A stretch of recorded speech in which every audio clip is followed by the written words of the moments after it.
Good morning 12 biology online class में आप सभी का स्वागत है। लेसन नंबर 7 वाष्पोत्सर्जन का आज थर्ड लेसन थर्ड पीरियड पढ़ेंगे। और आज का जो टॉपिक रहेगा, आज का टॉपिक सबसे इम्पोर्टेंट टॉपिक रहेगा रंध्रों के खुलने बंद होने की क्रियाविधि। रंध्रों के खुलने व बंद होने की क्रियाविधि। ये आज का इम्पोर्टेंट टॉपिक्स भी है, रंध्रों के खुलने और बंद होने की क्रियाविधि। इससे पहले क्लास में रंध्रों की संरचना, रंध्रों के प्रकार की पत्ती में रंध्र किस प्रकार से पाए जाते हैं, कहाँ पाए जाते हैं, इसके बारे में अपन ने डिटेल से अध्ययन किया था। आज उन्हीं जो रंध्र की संरचना पड़ी थी, वो रंध्र किस प्रकार से खुलते हैं, किस प्रकार से बंद होते हैं, उनका अध्ययन आज की क्लास में करेंगे। तो अपन ये कह सकते हैं कि रंध्र कब तो खुलते हैं और कब बंद होते हैं। ये रंध्रों के खुलने और बंद होने की क्रिया किस पे डिपेंड करती है, तो उसको अपन कुछ सिद्धांत ही पढ़ेंगे। तो सबसे पहले एक जनरल चीज मैं आपको बता देता हूँ कि जो द्वार कोशिकाएं होती है ना, ये द्वार कोशिकाएं रंध्रों के खुलने और बंद होने की क्रिया का निर्धारण करती हैं। जब द्वार को जनरली जो द्वार कोशिकाएं जब स्फीत अवस्था में आ जाती है, स्फीत का होता है फूलना, जब द्वार कोशिकाओं में आसपास की कोशिकाओं से पानी आ जाता है, जब तो ये द्वार कोशिकाएं स्फीत अवस्था में आ जाती हैं और रंध्र क्या हो जाता है, खुल जाता है। लेकिन जब इन द्वार कोशिकाओं से पानी वापिस आसपास की कोशिकाओं में चल जाएगा, तो ये द्वार कोशिकाएं एक्सप्रेस हो जाएंगी, ये स्लत हो जाएंगी, पिछड़ जाएंगी, जिसके कारण रंध्र वापिस बंद हो जाते हैं। इस प्रकार से ये द्वार कोशिकाएं स्फीत अवस्था में और स्लत अवस्था में आती हैं, तो रंध्र खुलते हैं और बंद होते हैं। तो इस चीज को अपन जनरली अपन सबसे पहले टॉपिक डालते हैं, रंध्रों के खुलने और बंद होने की क्रियाविधि।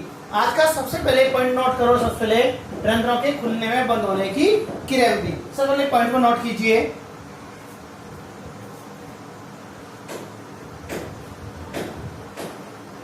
तो लिखो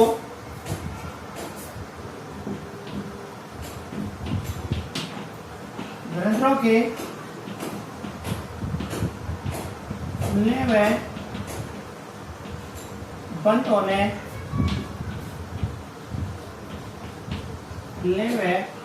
बंद होने की क्रिया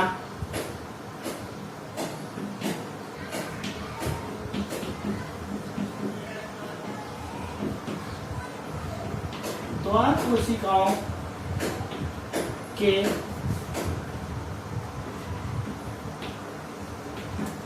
विलय की सांद्रता पर निर्भर करती है। यहाँ एक चीज है, मैंने जब लेसन नंबर 5 पढ़ाया था, वाटर रिलेशन जल संबंध, वहां मैंने आपको विलेय, विलायक, विलयन, डीपीडी, ओपी, टीपी, ये सब चीज मैंने आपको डिटेल से बताई थी कि जब टीपीडी का मान परिवर्तन होएगा, ओपी का मान परिवर्तन होएगा, तो परासरण क्रिया संपन्न होगी, और जब परासरण क्रिया संपन्न होगी ना, तो ही विलेय विलायक के अणु होते हैं, वो एक विलेन से दूसरे विलेन में आदान प्रदान होता है। जब इसी प्रकार से जब अपने पास क्या होता है, जो रंध्र जब खुलने और जो बंद होने की क्रिया होती है ना, जो द्वार कोशिका होती है, उन द्वार कोशिकाओं में जो विलेय की सांद्रता होती है ना, ये विलेय की सांद्रता इस रंध्रों के खुलने और बंद होने की क्रिया का निर्धारण करती है। इसीलिए जो रंध्र खुलते और बंद होते हैं ना, वो द्वार कोशिकाओं में विलेय की सांद्रता पर निर्भर करती है। जब द्वार कोशिकाओं में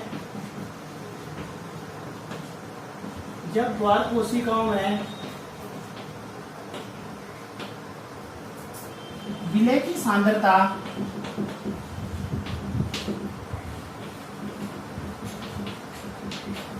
जब द्वार कोशिकाओं में विलेय की सांद्रता बढ़ जाती है, मतलब जैसे ही जो विलय की सांद्रता होती है ना, जैसे द्वार कोशिकाएं बढ़ती है तो द्वार कोशिका होती है ना,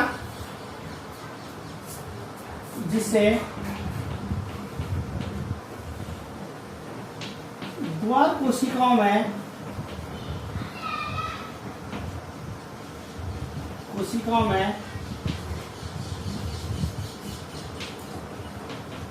परासरण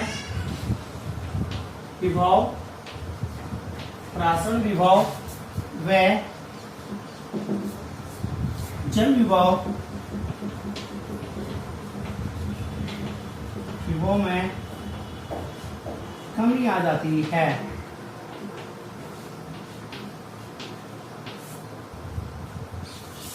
जिसके फलस्वरूप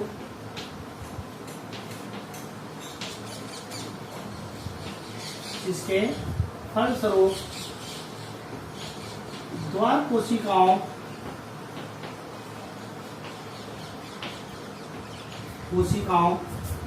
व आसपास की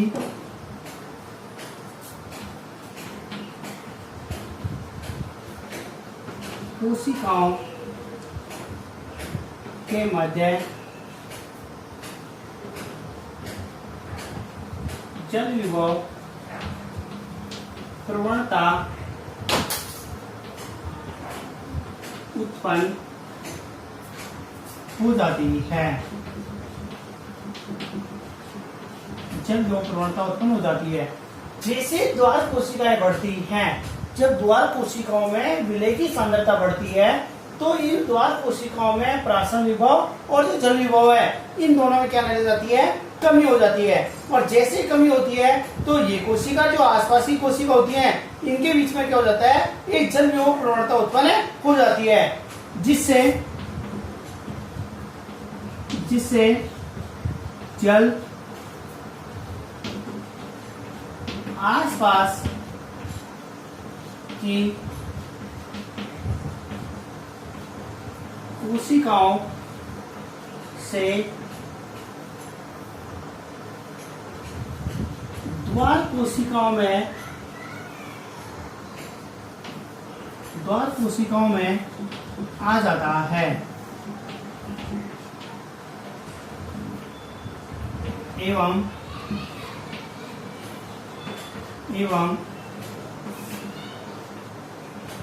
द्वार कोशिकाएं स्फीत हो जाती हैं एवं रंध्र खुल जाते हैं। लेकिन द्वार कोशिकाओं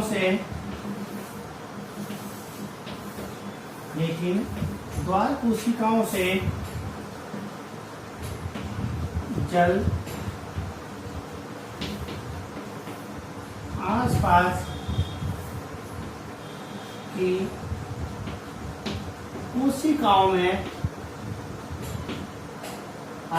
की कोशिकाओं में निकल जाता है तो द्वार कोशिकाएं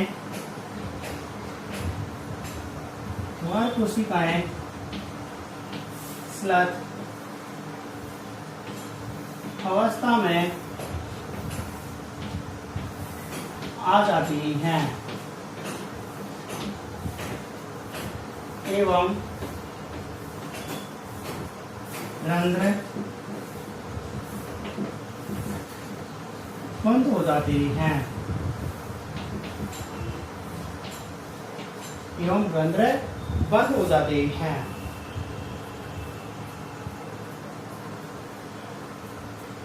ये तो मैंने एक जनरल चीज आपको बताई है। देखो इसमें ये दिखाया, मैंने आपको बताया था स्टार्टिंग में, वही चीज है कि रंध्रों की जो खुलने और बंद होने की जो क्रियाविधि होती है, ये द्वार कोशिका होती है। उन द्वार कोशिकाओं में जो विलय की सांद्रता होती है उस पर निर्भर करती है। जैसे द्वार कोशिकाओं में, जिसमें मैंने आपको बताया था कि जो रंध्र होता है ना, इस रंध्र में ये कौन सी होती है, ये द्वार कोशिकाएं होती हैं। ये कौन सी हो गई, ये आसपास की कोशिकाएं हो गई। ये जो द्वार कोशिकाएं होती है ना, तो मैंने कहा था कि जैसे इन द्वार कोशिकाओं में, इन द्वार सेल में किसकी मात्रा बढ़ती है, विलय की मात्रा बढ़ती है। तो जैसे इन द्वार कोशिकाओं में विलय की मात्रा बढ़ेगी, तो इस विलय की मात्रा बढ़ने से जो द्वार कोशिकाएं होती हैं, इन द्वार कोशिकाओं में जल विभव और पराशरण विभव, इन दोनों में क्या जाती है, कमी होने लग जाती है। और जैसे पराशरण विभव और जल विभव में कमी आने लगती है, तो इसके फलस्वरूप जो द्वार कोशिका होती है ना, इन द्वार कोशिका होती है, तो इन द्वार कोशिकाओं जो पास की कोशिका होती है, यहाँ से जल आने लगता है, इन द्वार कोशिकाओं में आने लग जाता है। अब जैसे पानी पास वाली कोशिकाओं से इन द्वार कोशिकाओं में आएगा, तो पानी आने से क्या हो जाएगी, फूल जाएगी। और इस फूलने को अपन क्या कहते हैं, इसे स्फीत अवस्था कहते हैं। क्या कहते हैं, इसे स्फीत अवस्था कहते हैं। जैसे ये फूलेंगी, तो फूलते क्या हो जाएगा, रंध्र खुल जाएगा, और रंध्र खुलते ही पानी बाहर निकल जाएगा। तो इसको कहते हैं रंध्रों का खुलना। लेकिन इसके विपरीत, जैसे इन द्वार कोशिकाओं से पानी कहाँ जाएगा, पुनः आसपास की कोशिकाओं में वापस निकल जाएगा, तो ये कोशिका कैसी अवस्था में जाएंगी, ये स्फीत अवस्था में जाती हैं, और रंध्र वापस बंद हो जाते हैं। ये रंध्रों के खुलने और बंद होने की एक नॉर्मल प्रोसेस है। सबसे पहले इसको नोट कीजिए, यूं का यूं। सबसे पहले पॉइंट डालिए, रंध्रों के खुलने और बंद होने की क्रियाविधि, और यूं के इसको नोट कीजिए। इसको सिद्धांत और सिद्धांत पढ़ते हैं अभी।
रंध्रों के खुलने बंद होने की क्रियाविधि के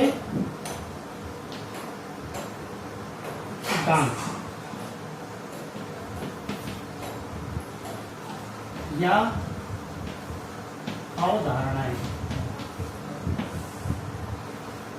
पॉइंट डालो, रंध्रों के खुलने बंद होने की क्रियाविधि के सिद्धांत या अवधारणाएं।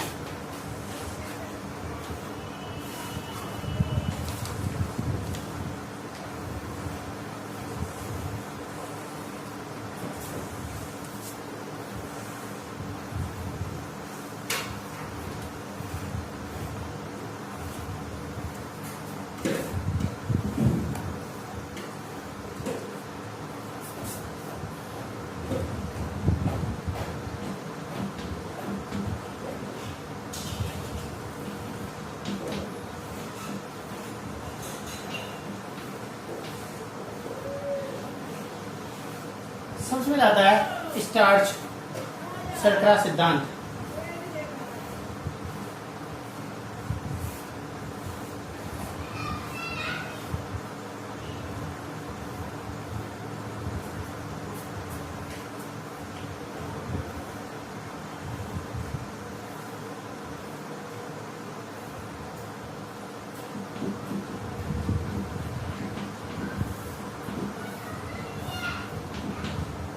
द्वार कोशिकाओं में सबसे पहले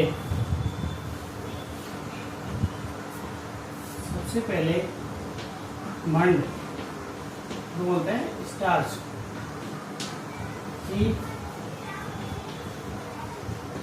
उपस्थिति द्वार कोशिकाओं में सबसे पहले स्टार्च की उपस्थिति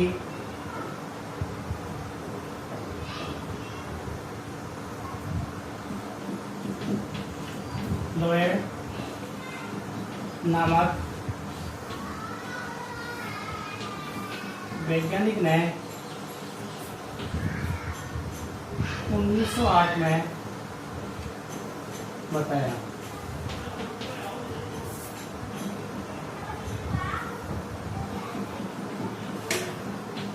सायरे नामक वैज्ञानिक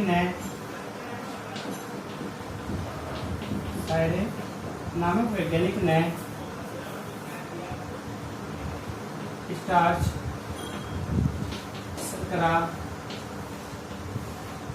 का उत्पादन किया। स्टार्च शर्करा का सबसे पहले एक लॉयड नामक वैज्ञानिक था। इस लॉयड नामक वैज्ञानिक ने ये कहा था कि ये द्वार कोशिकाएं होती हैं, इन द्वार कोशिकाओं में मंड पाया जाता है, दिन के समय मंड पाया जाता है। केवल इतने बताया था लॉयड नामक वैज्ञानिक ने। इसके बाद में 1908 से छोड़ दिया था इतना कहने के बाद में। उसके बाद में लगभग 1923 के आसपास एक सायरे नामक वैज्ञानिक आया था और फिर सायरे नामक वैज्ञानिक ने एक स्टार्च शर्करा सिद्धांत का प्रतिपादन किया कि कब तो इसमें स्टार्च होता है, कब ये शर्करा में परिवर्तन होता है। स्टार्च होगा तो खुलेंगे या बंद होंगे, शर्करा में रूपांतरण होगा तो खुलेंगे या बंद होंगे। इस चीज का डिटेल किसने दी थी? ये सायरे नामक वैज्ञानिक ने दी थी। और इसलिए जो सायरे नामक वैज्ञानिक है ना, इसको मंड शर्करा सिद्धांत के नाम से भी जाना जाता है।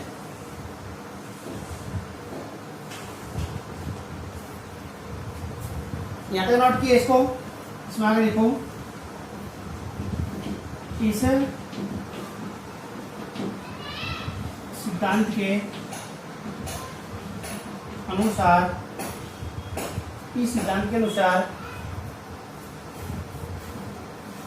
जब दिन के समय प्रकाश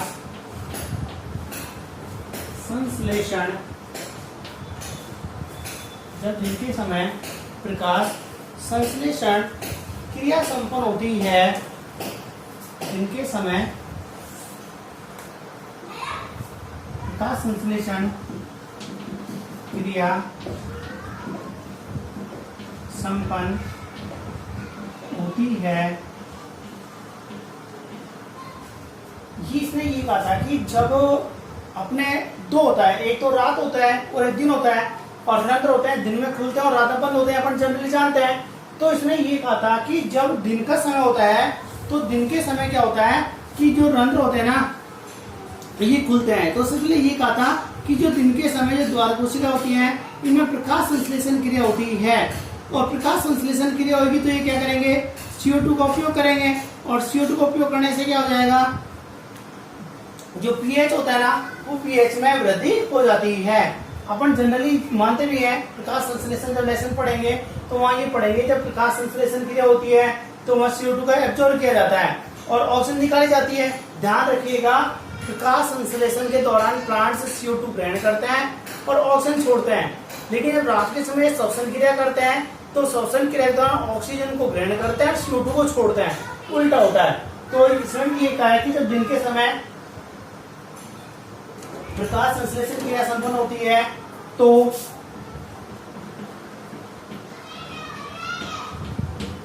CO2 ग्रहण की जाती है, जिससे द्वार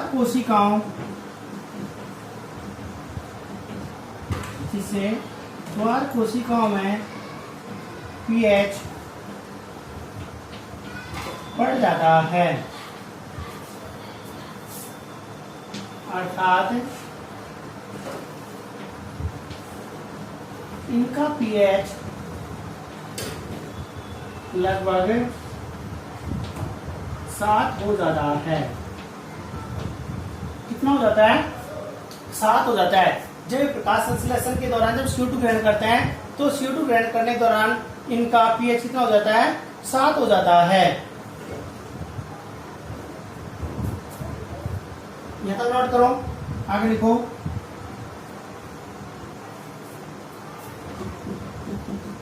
pH में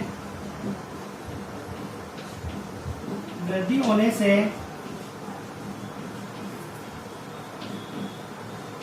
द्वार कोशिकाओं में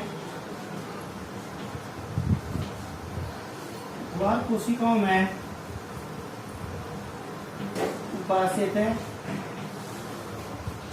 फास्फोरिलेज एंजाइम सक्रिय हो जाता है।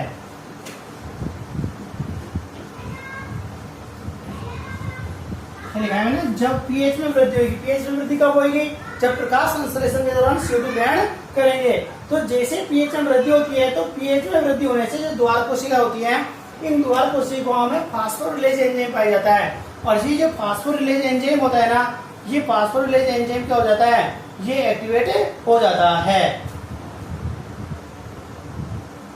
यह नोट करो।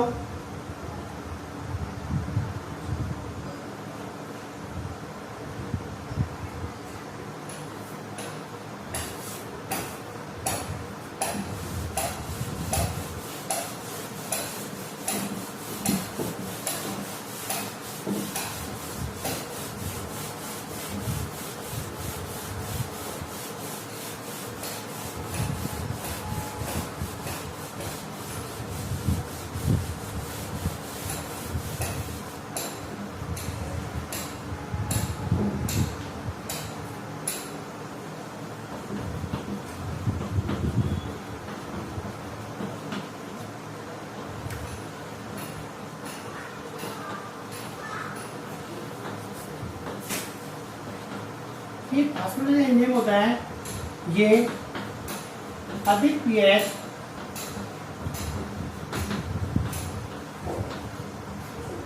pH पर जो स्टार्च होती है बोलते हैं मंड। जो स्टार्च होती है, इस स्टार्च को हम क्या कहते हैं, मंड भी कहते हैं। को ग्लूकोज 1-फास्फेट में बदल देता है। ये जो फास्फोरिलेज एंजाइम होता है, ये फास्फोरिलेज एंजाइम ही स्टार्च को किसमें बदलता है, ग्लूकोज 1-फास्फेट में परिवर्तित करता है। और जैसे 1-फास्फेट में परिवर्तन होता है, उसी का होता है, इन द्वार कोशिकाओं में डीपीडी बढ़ जाता है, जिससे द्वार कोशिकाओं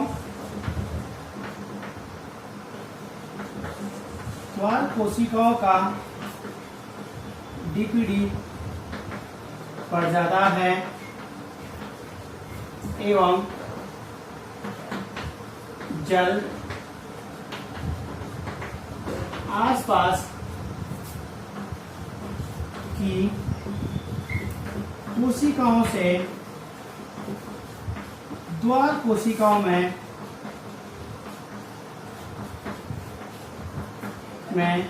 आ जाता है। क्योंकि लेसन 5 में मैंने आपको बताया था कि हमेशा निम्न डीपीडी से उच्च डीपीडी की ओर होता है। तो यहाँ द्वार कोशिकाओं में जैसे डीपीडी का मान बढ़ेगा तो पास वाली कोशिकाओं में डीपीडी का मान क्या हो जाएगा, कम हो जाएगा। और जो पानी रहेगा वो कम डीपीडी से अधिक डीपीडी की ओर आएगा, तो पानी कहाँ जाएगा, पास वाली कोशिकाओं से द्वार कोशिकाओं में आ जाएगा। और जैसे द्वार कोशिकाओं में आएगा तो ये द्वार कोशिका किस अवस्था में आ जाती है, ये द्वार कोशिकाएं स्फीत अवस्था में आ जाती हैं और रंध्र खुल जाते हैं। द्वार कोशिकाओं में आ जाता है, ये द्वार कोशिकाएं स्फीत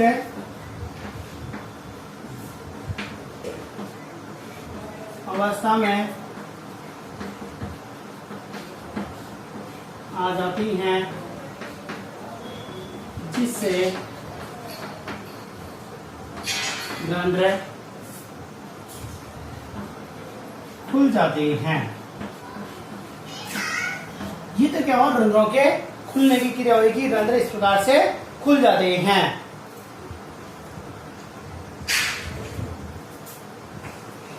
यहां तक नोट किया। इसके विपरीत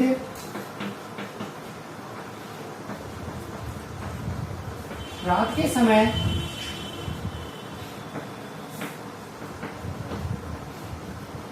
प्रकाश संश्लेषण क्रिया संपन्न नहीं होती है। प्रकाश संश्लेषण क्रिया संपन्न नहीं होती है, जिससे CO2 में कमी आती है एवं pH घट जाता है। अर्थात pH 5 रह जाता है। कितना रहता है? लगभग 5 के आसपास pH रह जाता है।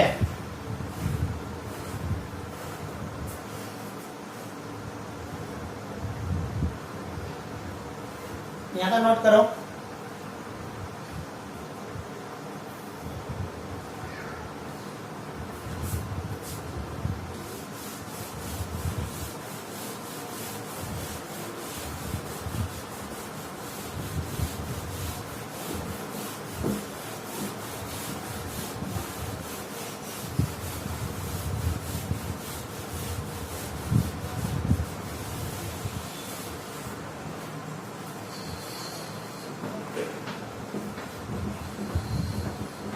कम pH पर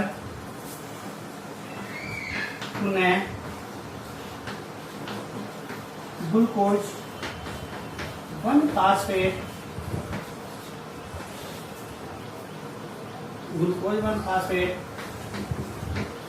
मंड स्टार्च में परिवर्तित हो जाता है, जिससे द्वार कोशिकाएं पुनः स्लग हो जाती हैं। वे रंध्र बंद हो जाती हैं।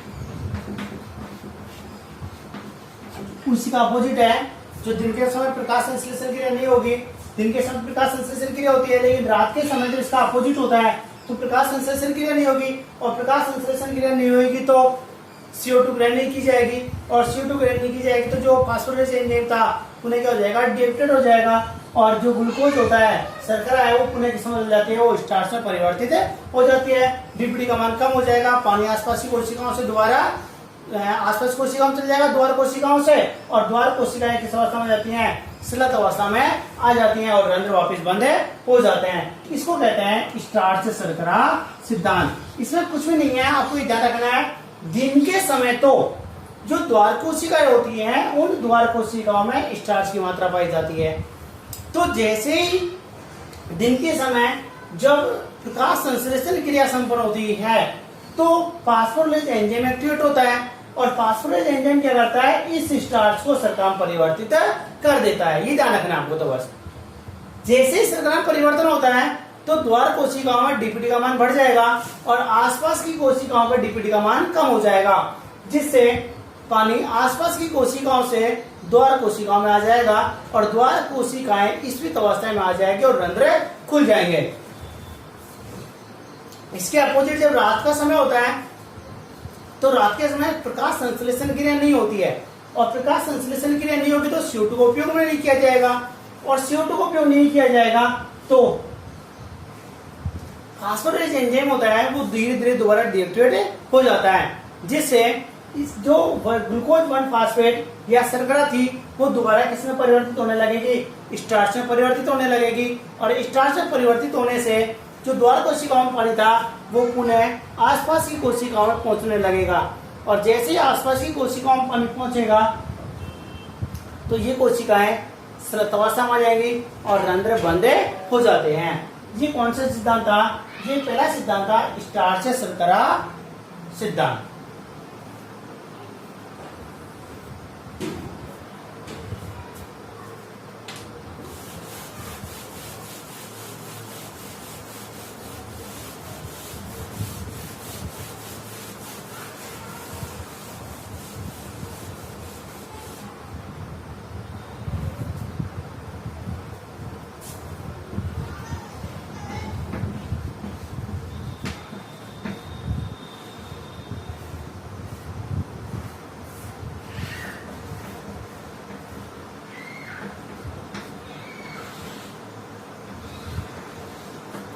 दूसरा वैज्ञानिक था, एक स्टीवर्ट नामक वैज्ञानिक था।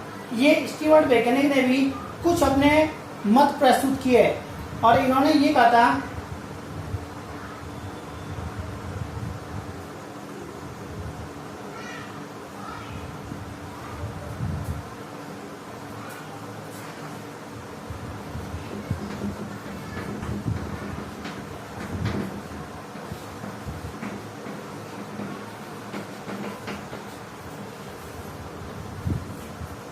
इस सिद्धांत के अनुसार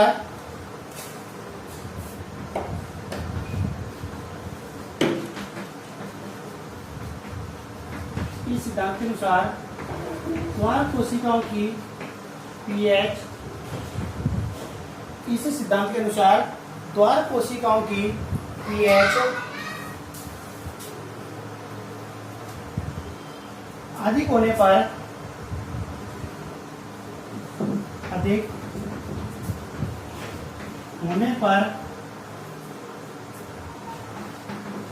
स्टार्च ग्लूकोज 1 फास्फेट में परिवर्तित हो जाता है।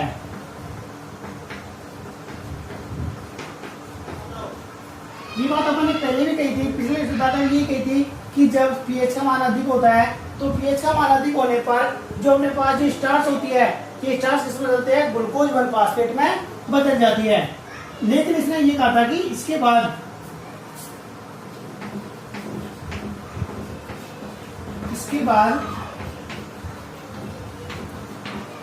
ग्लूकोज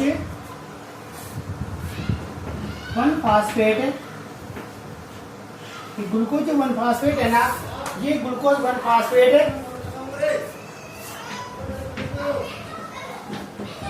ग्लूकोज 6 फास्फेट व ग्लूकोज में परिवर्तित हो जाता है।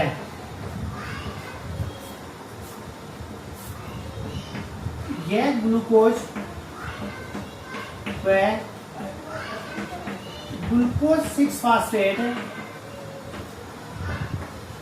जल में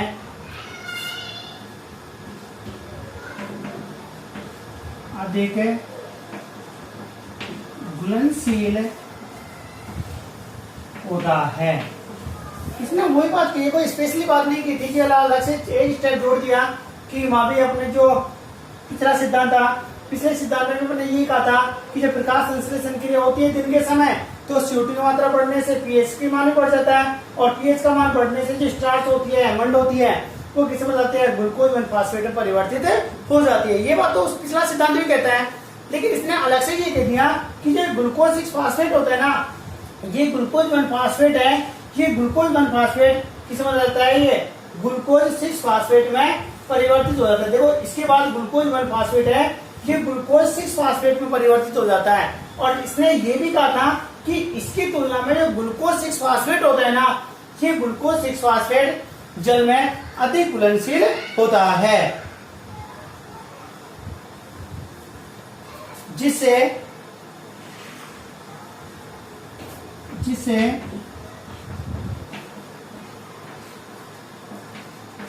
द्वार कोशिकाओं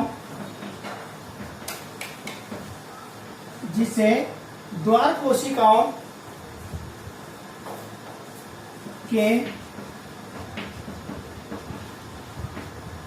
कोशिका रस की सांद्रता में परिवर्तन होता है, जिससे क्या होता है, जो द्वार कोशिकाएं हैं, इन द्वार कोशिकाओं की जो विलय सांद्रता होती है ना, इसमें परिवर्तन हो जाता है और रंध्र खुल जाते हैं,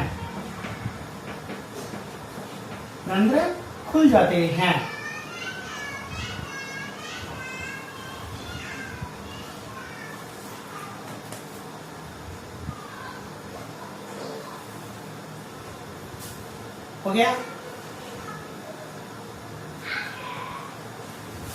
नीचे लिखो, रात्रि के समय उन्हें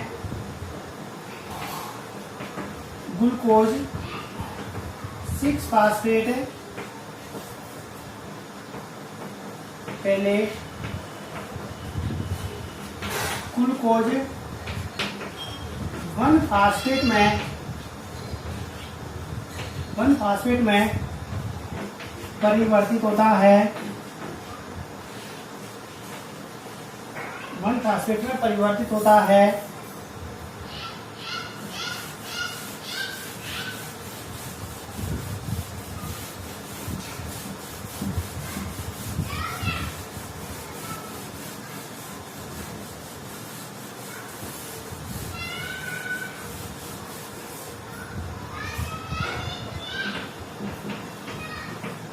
इसके बाद ग्लूकोज 1 फास्फेट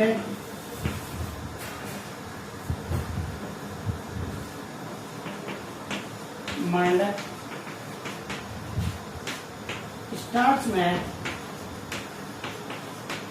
बदल जाता है एवं रंध्र बंद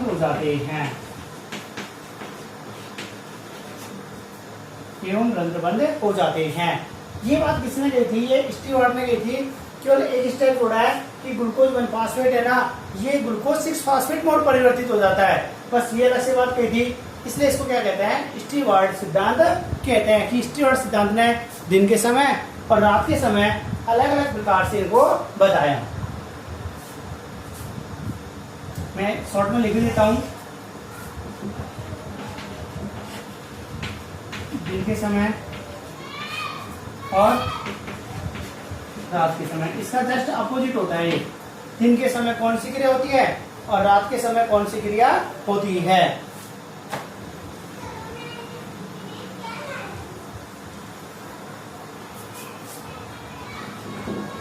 स्टार्च होता है, स्टार्च फास्फोरिलेज एंजाइम पर से किसमें बदलता है? ग्लूकोज 1 फास्फेट में बदलता है, फास्फोरिलेज एंजाइम। इसमें एक फास्फेट अणु लिख सकते हैं, ये अणु, ये ग्लूकोज 1 फास्फेट है, ये ग्लूकोज 6 फास्फेट में परिवर्तित हो जाता है वही एंजाइम की उपस्थिति में। तो ग्लूकोज 6 फास्फेट बनेगा, तो ये ग्लूकोज 6 फास्फेट क्या हो जाएगा? ग्लूकोज 6 फास्फेट किस बदलता है? ये ग्लूकोज बदल जाता है। किस बदल गया? ये ग्लूकोज में, वही एंजाइम की उपस्थिति में किस बदलता है? ये ग्लूकोज में परिवर्तित हो जाता है और फास्फेट अणु मुक्त हो जाता है।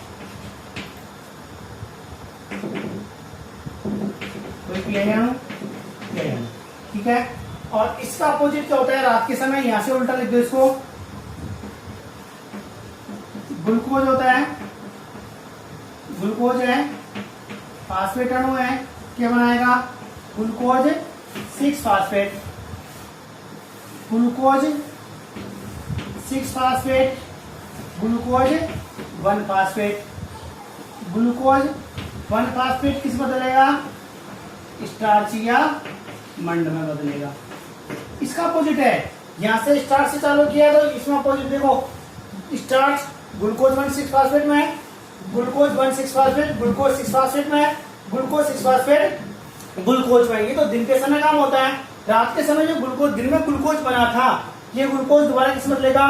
ग्लूकोज 6 फास्फेट में, ग्लूकोज 6 फास्फेट पुनः ग्लूकोज 1 फास्फेट में आ जाएगा और ग्लूकोज 1 फास्फेट दोबारा किस में बदलेगा? स्टार्च और मंड में बदल जाता है। तो दिन के समय ये होता है और रात के समय ये होता है, इसलिए इसमें तो रात में रंध्र बंद हो जाते हैं और इसलिए रात में रंध्र खुल जाते हैं। इस प्रकार से ये क्रिया संपन्न होती है। ये 2 सिद्धांत हो गए। कल की क्लास में तीसरा सिद्धांत पढ़ेंगे, K प्लस आयन का सिद्धांत, सक्रिय K प्लस आयन का सिद्धांत। इंपॉर्टेंट सिद्धांत है, वो भी कल पढ़ेंगे। आज की क्लास को यहीं ऑफ करते हैं।